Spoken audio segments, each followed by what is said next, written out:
नावाचीच फुले, शेण दगड ते झेले, लेकीसाठी ग उद्याच्या ज्ञानदीप उजळले, ज्योती तेव ते क्रांतीची, जो देह सेवे पायी, किती जन्म ग सावित्री तुझे हो उतराई।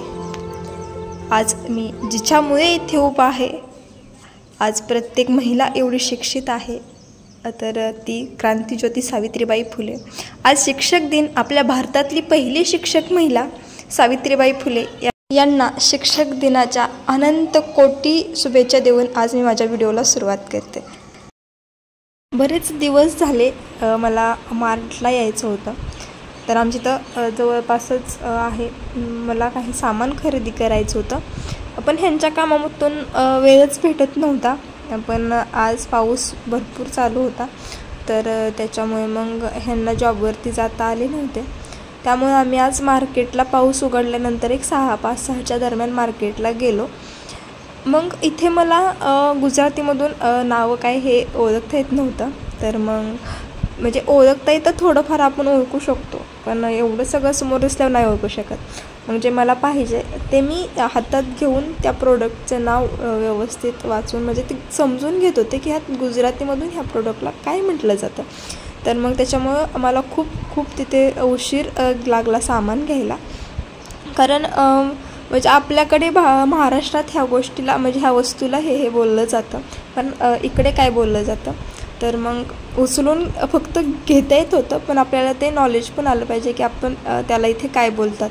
तर मग मला इकडे घ्यायचे होते कॉस्मेटिक, आणि कॉस्मेटिकमध्ये मला प्रायमर वगैरे घ्यायचं होतं, मॉइश्चरायझर, पण मला इकडे प्रायमर तर कुठे दिसलंच नाही। मग मला माझं ऑइली स्किन आहे, त्याच्यासाठी मला सूट होणारं मला पाऊंड्स किंवा फेअर अँड लवलीचे प्रोडक्ट आवडतात, लॅक्मीचे आवडतात, तर मग त्याच्यामुळे मी बघत होते इकडे कोणते कोणते प्रोडक्ट आहेत जे की माझ्या स्किनला सूट होतील।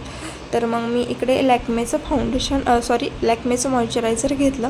इकडे बरेच असे प्रोडक्ट होते, पण ते मी फक्त पाहत गेले, त्यातले काही प्रोडक्ट घेतले नाही। मला पाहिजे होतं लॅक्मेचं मॉइश्चरायझर, तर मग मी ते मॉइश्चरायझर फक्त घेतलं। आणि बरेच मला फक्त सवय आहे की अगोदर त्याची प्राईस बघणं, त्याच्यावर काय कंटेंट वगैरे आहेत हे मला अगोदरपासून सवय आहे पाहण्याची।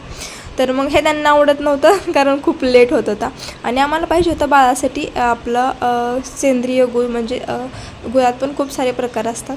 तर मग आमचं इकडे आम्हाला गूळ घ्यायचा होता, काळा गूळ पाहिजे होता, पण इकडे नव्हता, तर मग आहे तेच ॲडजस्ट केलं। नंतर आम्ही बरेच असं सामान घेतलं आणि इकडे आलो बिलिंग करायला, पण नंतर लक्षात आलं आपल्याला अजून काहीसं सामान घ्यायचं, तोपर्यंत इकडे दिसलं आम्हाला घी, म्हणजे तूप आपल्या इकडे आहे 700 रुपये किलो, आणि आपल्याकडे 600 रुपये किलो आहे, आय थिंक 600 रुपये किलो आहे, आणि इकडं आहे 750 रुपये किलो। तर तुपाची पण किंमत पाहिली तर म्हटलं आपल्याकडून आणलेलं बरं आहे, कारण आपण घरी बनवतो। आणि त्यानंतर माझ्या लक्षात आलं मला काहीतरी घ्यायचं आहे, मला पकोडे खायचे होते, त्यासाठी मला मैदा घ्यायचा होता, आणि मैद्याला मैदाच बोललं जातं इथे। मग मला पटकन मैदा दिसला, मी घेतला, आणि नंतर आम्ही बिलिंगसाठी आलो। बिल काय होतं आहे, किती होतं आहे हे तर तुम्हाला पाहायला भेटेल, आपल्याच किमतीत आहेत का हे तुम्ही ठरवा, कारण आता मला तिकडच्या प्राईस वगैरे महाराष्ट्रातली बिलं माझ्याकडे नाही आहेत, पण मी तर तुम्हाला बिल दाखवते, तर आपल्याच गोष्टींबरोबर कम्पेअर करा महाराष्ट्रातल्या, की एवढं इथे स्वस्त आहे की म्हणजे महाग वस्तू आहेत। पण मला तरी वाटलं आहे ठीक, बरोबर आपल्यात जेवढ्या आहे म्हणजे तिकडे महाराष्ट्रात तेवढ्याच किमतीत, थोडेफार 1, 2, 3 रुपयात कमी जास्त आहे। तर त्यामुळे एवढं सगळं मी सामान खरेदी केलेलं, तर त्याचं बिल आलेलं आहे, मी तुम्हाला बिल देखील दाखवते। पहिल्यांदा हे सामान पॅक करून घेतात,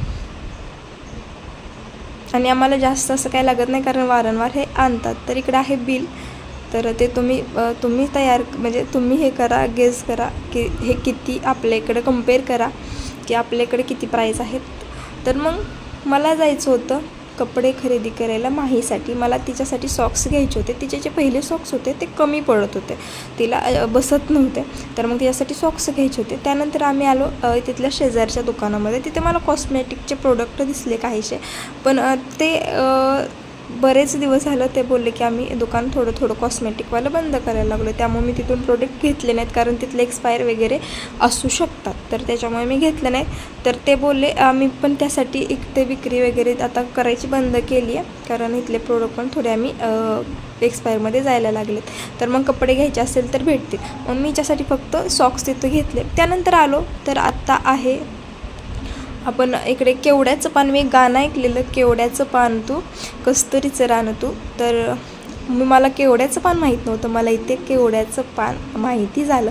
तेही ह्यांनी त्यांना विचारलं हे कशाचं पान आहे. खूप गर्दी झालेली तिथं बायकांची, तर त्याच्यामुळे आम्ही गेलो. तर हे केवड्याचं पान होतं हे मला आत्ता समजलं.